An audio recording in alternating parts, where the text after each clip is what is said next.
오늘 이 설교 말씀을 정하면서 참 잘 지었다 라는 생각을 했어요.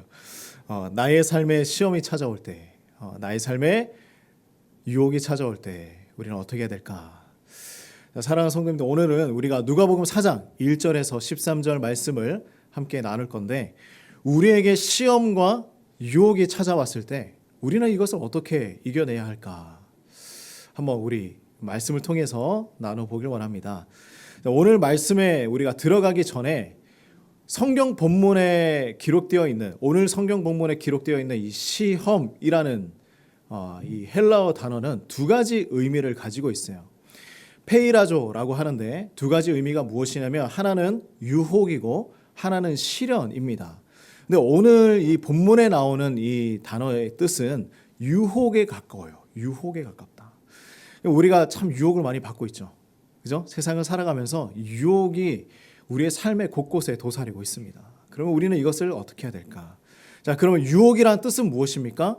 꿰어서 잘못된 길로 가게 하는 것을 유혹이라고 합니다. 꿰어서 잘못된 길로 가게 한다. 그럼 죄는 무엇입니까? 혹시 기억나세요? 죄를 헬라어로 뭐라고 했었죠? 하마르티아. 혹시 기억나십니까? 표적에서 벗어나게 하는 것, 표적에서 다른 길로 가게 하는 것을 하마르티아, 죄라고 이야기를 했습니다. 하나님의 뜻에서, 하나님의 표적에서 벗어나게 하는 것이 죄죠. 그러면 유혹은 무엇일까요? 유혹은 무엇일까? 유혹은 하나님의 뜻과 하나님의 표적에서 벗어나게끔, 비껴가게끔 만드는 도구가 바로 유혹이라는 것입니다.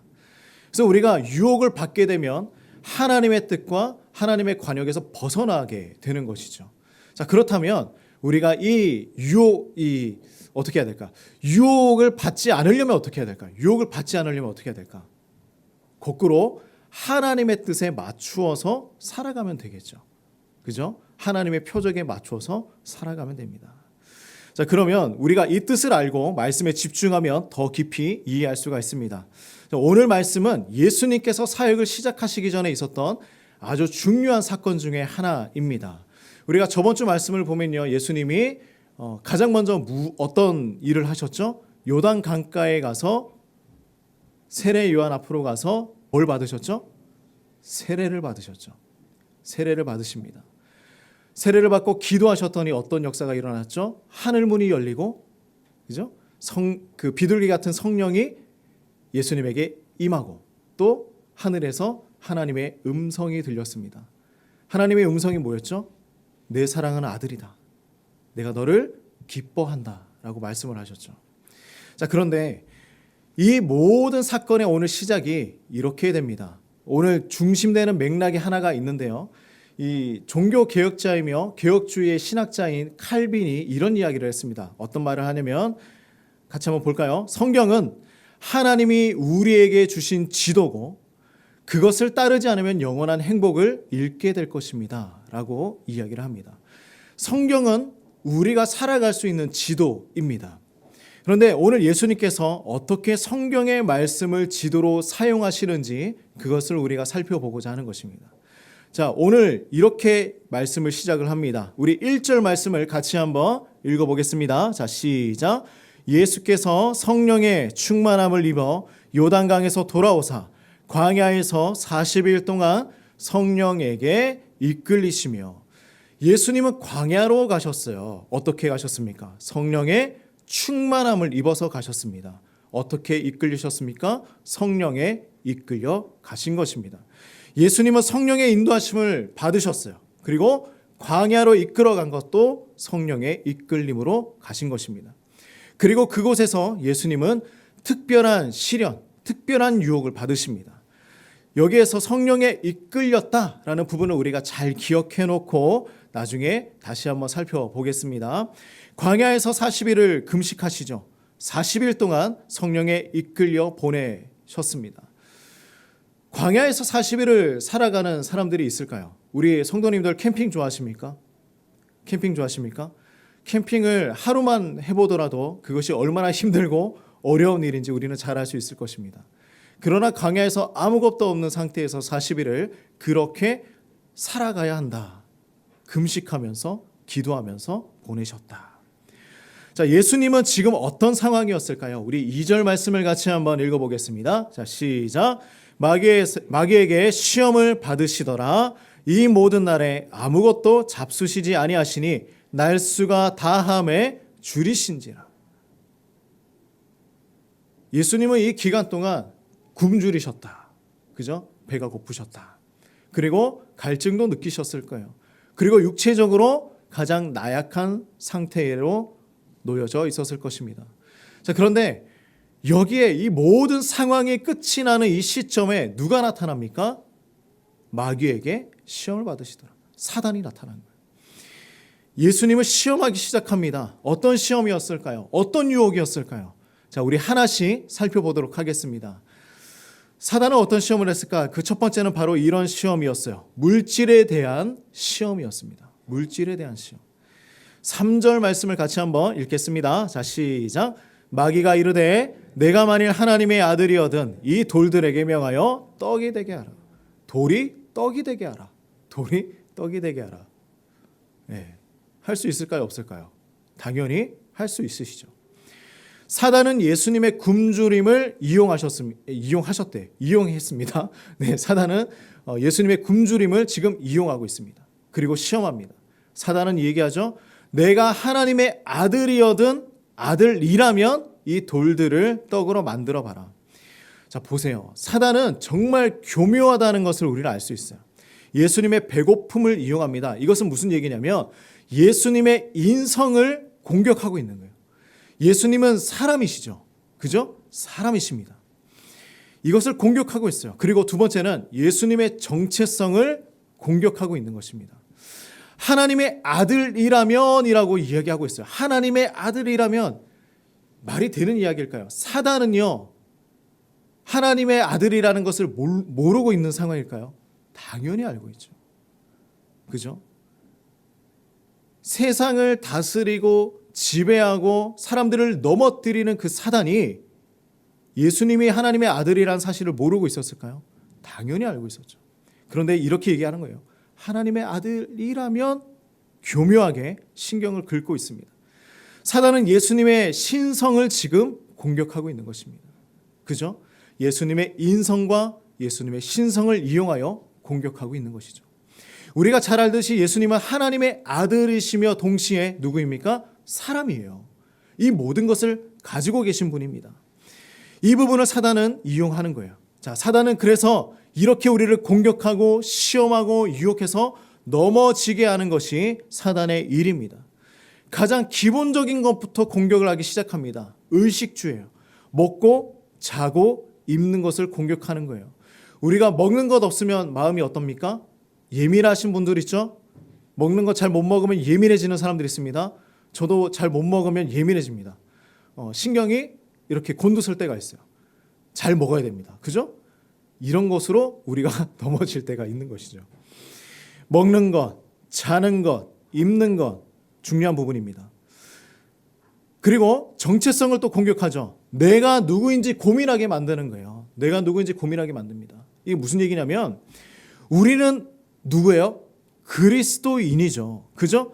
그러나 사단이 가장 싫어하는 것은 무엇이냐면 하나님과 가까워지는 것을 가장 싫어하는 것입니다. 우리가 그리스도인이 되는 것을 너무나 싫어해요. 그래서 우리 마음에 어떤 마음을 주냐면 너는 그리스도인이 될 자격이 없다라고 이야기합니다. 너는 아니야. 너같이 죄 많은 사람이 어떻게 그리스도인이 될 수가 있어?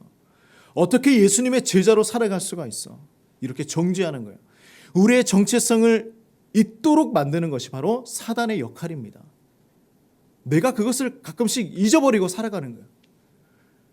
나는 그리스도인인데 그것을 잊어버리게 만듭니다. 제가 개척하기 전에 알던 한 성도님이 있었습니다. 근데 이 성도님이 어떤 이렇게 신앙이 깊으신 분은 아니에요. 그런데 교회를 나오고 싶으셔서 너무 가고 싶어서 나오신 분이에요. 나와서 등록도 하시고 몇 주간 잘 다니셨습니다. 제가 이분을 이제 교구가 바뀌면서 교구 담당으로 이제 새롭게 맡게 됐는데 전화를 드렸어요. 신방 전화를 드리면서 교회에 이제 한번 나오셔서 이제 더 나오셔서 우리가 함께 만나고 신앙생활을 깊이 있게 했으면 좋겠습니다. 얘기를 했더니 이 성도님이 하는 얘기가 이런 얘기예요. 너무나 그 마음이 아픈 이야기인데 어떤 얘기냐면 제가 너무나 교회 나가고 싶어서 나갔는데요. 교회를 나가고 보니까 한 주 나가고 두 주 나가고 셋째 주 나가고 그렇게 이제 몇 달을 나가다 보니까 목사님, 제가 너무 부끄러워서 교회 나갈 수가 없게 되었습니다. 어떤 얘기냐면 자신이 교회를 나가고 또 나가고 보니까 내가 너무 죄인인 거예요. 한 주간을 이렇게 살아가다 보니까 너무 많은 죄를 짓고 살아가는 거예요. 교회를 나갔는데 내가 변화되지 않는 거예요. 교회를 한 주 나갔는데 내가 다시 또 죄인으로 살고 있는 거예요. 그래서 너무나 부끄러워서 목사님, 제가 너무 부끄럽고 너무 죄인이어서 교회 나갈 수가 없습니다. 너무 마음이 무거워서 나갈 수가 없습니다. 그런데 우리가 한 가지 착각하는 것이 있어요. 뭐냐면 교회는 누가 오는 곳입니까? 죄인들이 오는 곳이에요. 그죠? 죄인들이 오는 것입니다. 우리가 오해하는 것이 있어요. 흔히들 이런 얘기들 많이 하죠. 아니, 어떻게 교회 다니는 사람이 그래? 그런 얘기 들어보셨습니까? 네, 어떻게 교회 다니는 사람이 그래? 교회 다니는 사람이 새치기 합니까? 그죠? 교회도 이제 밥 먹을 때 새치기 많이 하거든요. 그죠? 그런 얘기들을 많이 해요. 근데 교회를 다니면서 우리가 변화되어야 하는 것은 맞습니다. 그러나 교회는요, 죄인들이 와서 변화되어야 되죠. 내가 죄인이기 때문에 교회에 나올 수 없다면 그러면 그 죄인은 어디 가서 그 죄의 짐을 내어놓고 그 죄의 짐을 덜어내고 살아갈 수 있겠습니까? 그 죄의 짐을 덜어낼 수 있는 곳이 어디예요? 바로 교회라는 것이죠. 교회는 죄 많은 사람들이 오는 곳입니다. 교회 다니지 않는 사람들이 오는 곳이 교회죠. 부끄러워서 얼굴도 들 수 없는 사람들이 와서 예수님의 보혈로 덮여지고 변화되어서 하나님이 기뻐하시는 새로운 삶을 살아가는 곳이 바로 교회라는 곳이죠. 그러니 우리가 착각하면 안 돼요. 사단의 전략이 이거예요. 계속해서 우리가 정죄감을 갖게 하는 것입니다. 계속해서 정죄감을 주는 거예요. 변화되지 못하게 막는 거예요. 하나님과 가까워지면 안 되기 때문에 사단이 그 길을 막아내는 것입니다. 그러면 우리는 어떻게 해야 될까? 어떻게 해서 그 시험과 유혹에서 벗어날 수 있을까? 가장 좋은 모델이 있습니다. 예수님이 어떻게 하셨는지를 알면 되는 것이죠. 자, 우리 4절 말씀을 같이 한번 읽어보겠습니다. 시작. 예수께서 대답하시되 기록된 바 사람이 떡으로만 살 것이 아니라 하였느니라. 떡으로만 살 것이 아니다. 사람이 어떻게 떡으로만 살겠습니까? 우리가 살아가는데 얼마나 많은 것들이 필요합니까? 그죠? 떡만 필요한 것이 아니에요.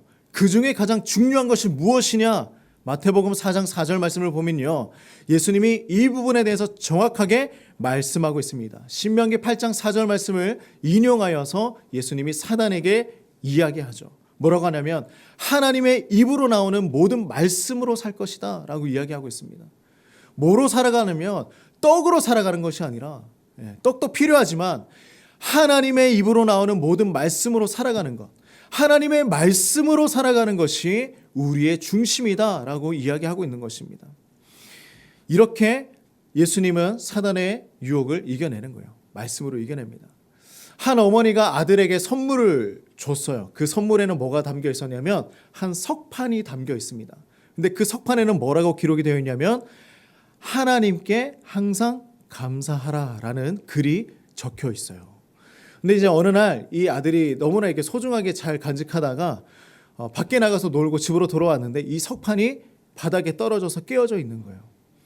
그래서 펑펑 울면서 엄마에게 얘기합니다. 엄마, 내가 정말 아끼던 이 석판이 깨졌어. 근데 엄마가 뭐라고 얘기하는 줄 아십니까? 이렇게 얘기하는 거예요. 아들아, 괜찮아. 석판이 깨진 것이 아니야. 이 석판이 마음에 새겨져 있다면 깨어진 것이 아니다 라고 얘기하는 거예요. 바로 이것입니다. 하나님의 말씀을 마음에 새기면요, 깨어지고 부서지는 것이 아니에요. 그렇지 않겠습니까? 어떤 유혹이 하고 어떤 시험이 와도 무너지거나 부서지거나 깨어지는 것이 아닙니다.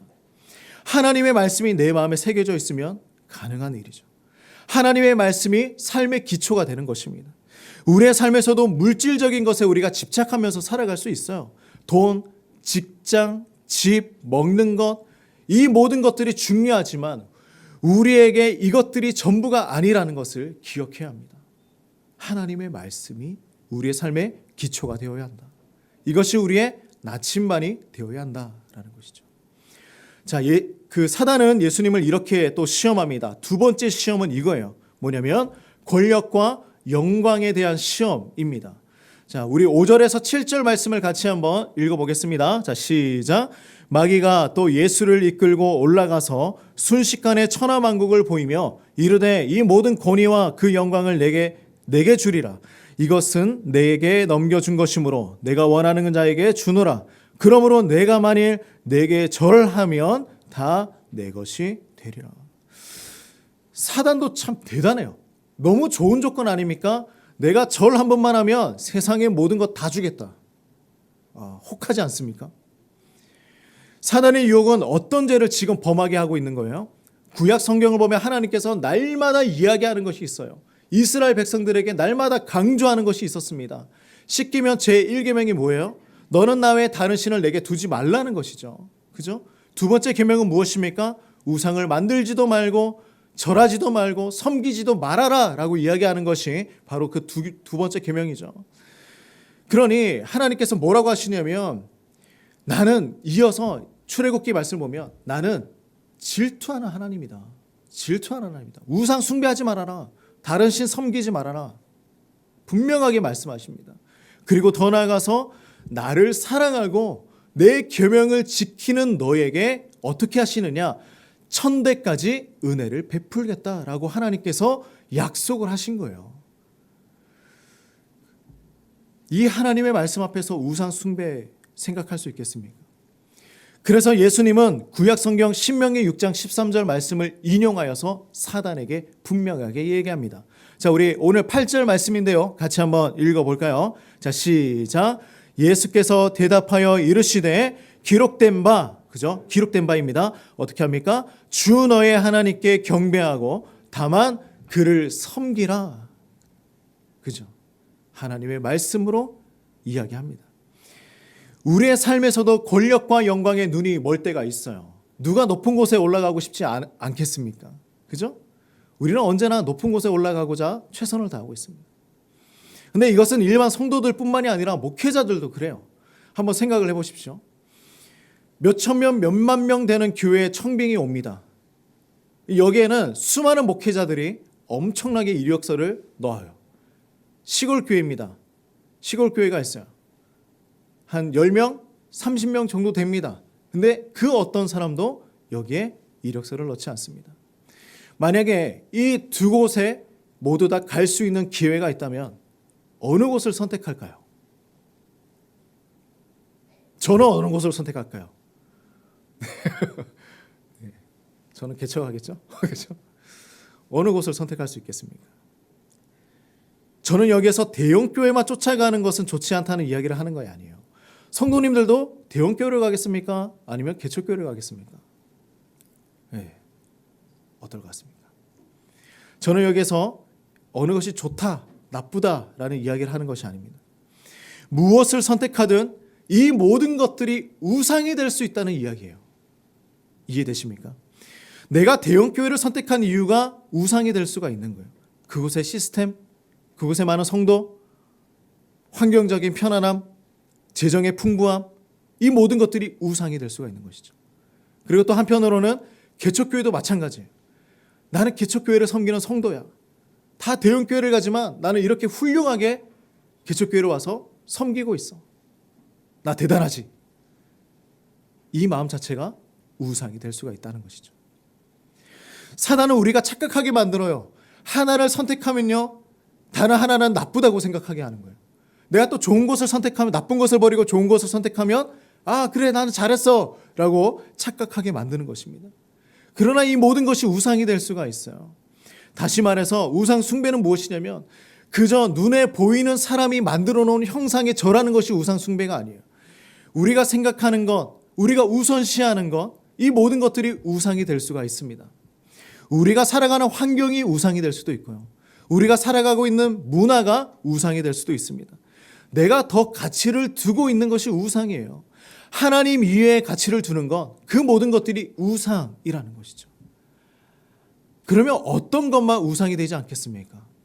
하나님 그 자체만이 우상이 되지 않는다. 하나님밖에 없다. 그래서 예수님 말씀하시는 거예요. 하나님만 경배하고 하나님만 섬겨라. 우리는 예수님의 말씀을 따라서 하나님의 영광을 추구하며 살아가야 하는 사람들입니다. 우리가 하나님만 높여드리면 하나님은 우리에게 그 천대까지 이어지는 그 놀라운 은혜를 베풀겠다라고 약속하셨습니다. 그 모든 것들을 채워주시는 거예요. 다른 것을 우상으로 섬길 필요가 전혀 없다라는 것입니다. 사단은 예수님에게 세 번째 이렇게 유혹을 합니다. 봅시다. 자, 하나님에 대한 시험입니다. 하나님에 대한 시험. 정말 용감하죠. 자, 9절에서 11절 말씀을 같이 우리 힘있게 한번 읽기 원합니다. 자, 9절에서 11절입니다. 시작. 또 이끌고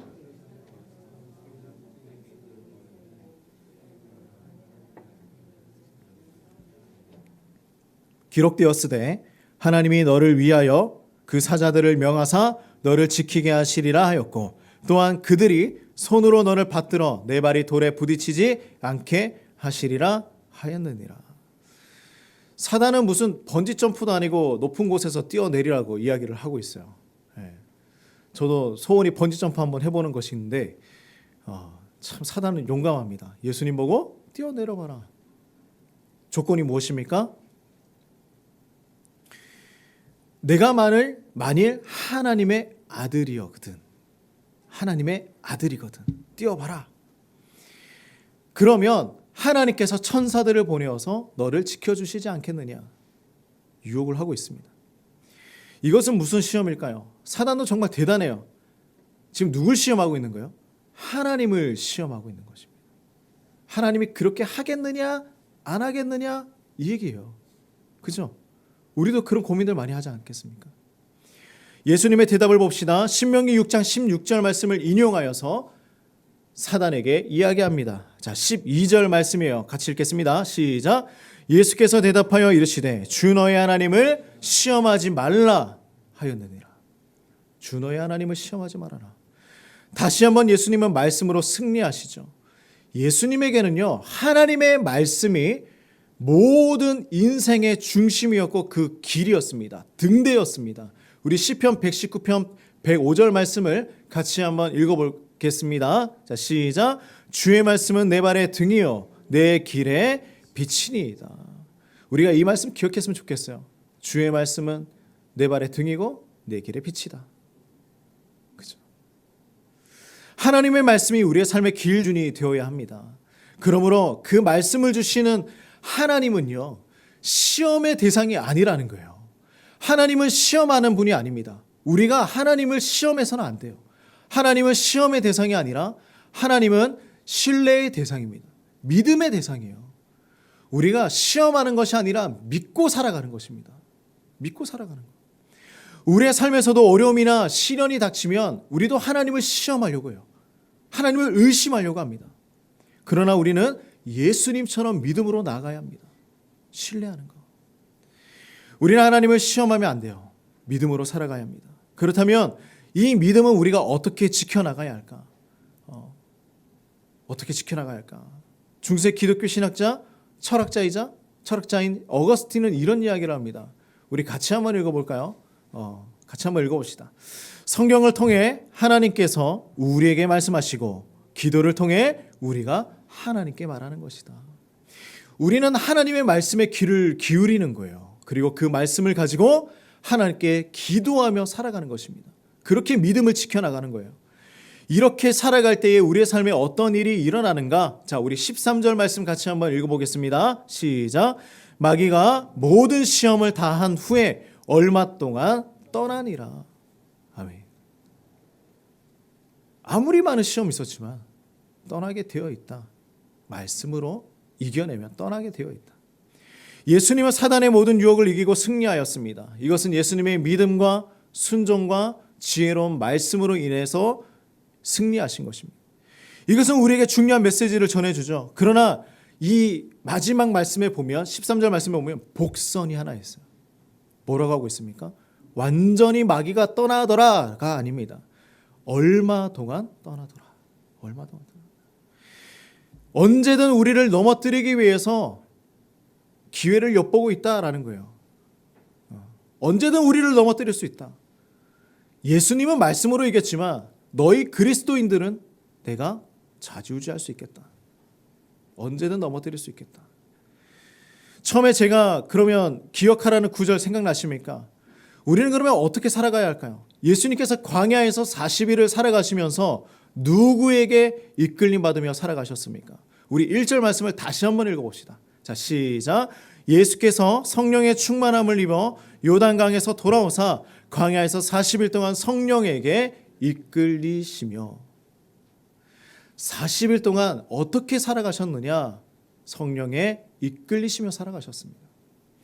우리의 삶의 주체가 누구인지 분명하게 말씀을 해주고 있는 거예요. 우리의 삶을 인도해야 될 분이 누구입니까? 성령에 이끌려서 살아가야 한다는 거예요. 우리는 사단에게 이끌려서 살아가는 사람들이 아닙니다. 우리는 성령에 이끌려 살아가는 사람들입니다. 성령님께서 이끄실 때에 우리는 말씀으로 살아낼 수가 있어요.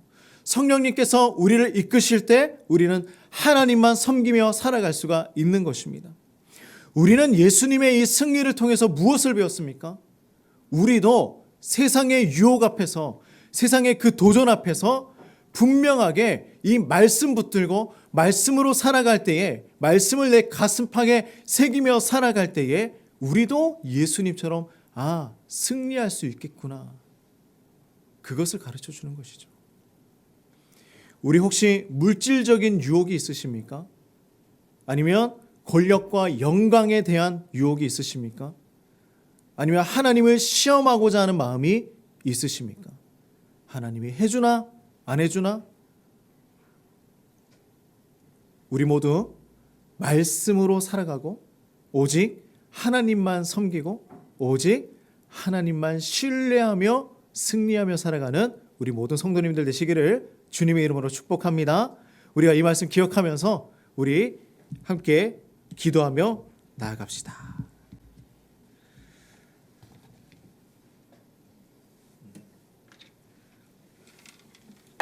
자, 우리 기도할 때 이렇게 기도합시다. 하나님, 우리도 물질적인 시험이 있습니다. 우리도 권력과 영광에 대한 유혹이 있습니다. 또 하나님, 우리가 때로는 기도하지만 하나님을 의심하고 믿지 않아서 신뢰하지 못할 때도 있습니다. 하나님을 시험할 때도 있습니다. 이 모든 연약함을 하나님 용서하여 주시고, 아버지, 우리가 오직 하나님의 말씀 하나 붙들고 예수님처럼 이 유혹 이기며 살아갈 수 있도록, 그리고 우리가 하나님 약속하셨던 것처럼 천대까지 은혜를 베푸실 것이라는 그 하나님의 약속 붙들고 살아갈 수 있도록 인도해 달라고 같이 한번 기도하겠습니다. 주님, 아버지,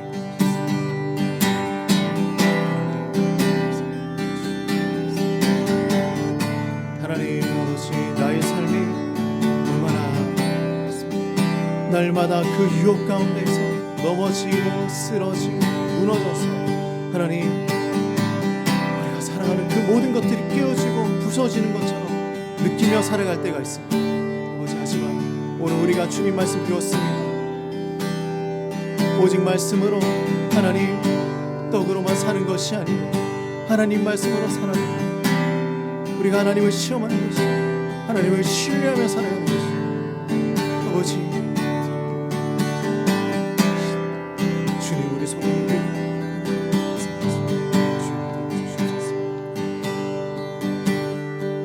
주님,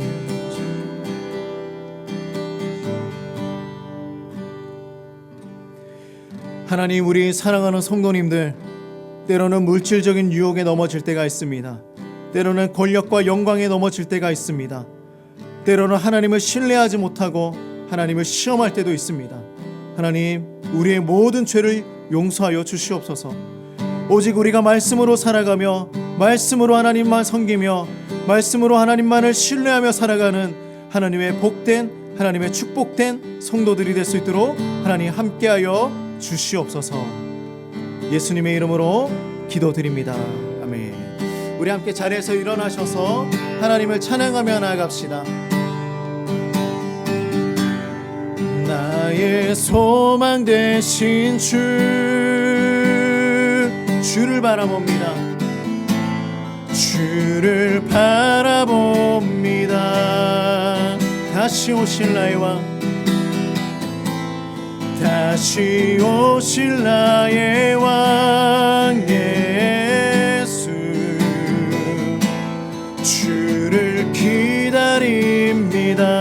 나의 소망 되신 주, 나의 소망 되신 주, 주를 바라봅니다.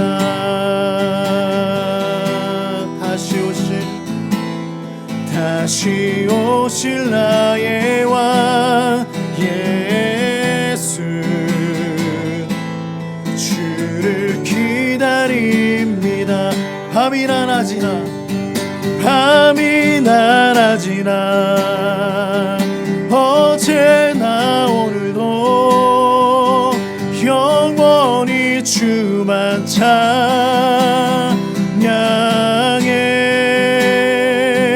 괴롭고 슬플 때 낭망하여 넘어져도 언제나 주만 찬양하겠네.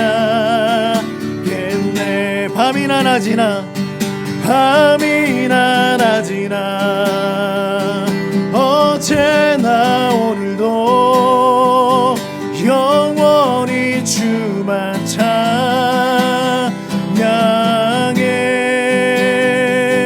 괴롭고 슬플 때 낭망하여 넘어져도 언제나 주만 찬양하. 우리 한 번 더 고백합니다.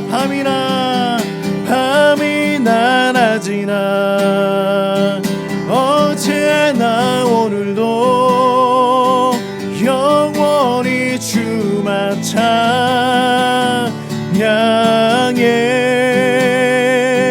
괴롭고 슬플 때 낭망하여 넘어져도 언제나 주만 찬양하겠네.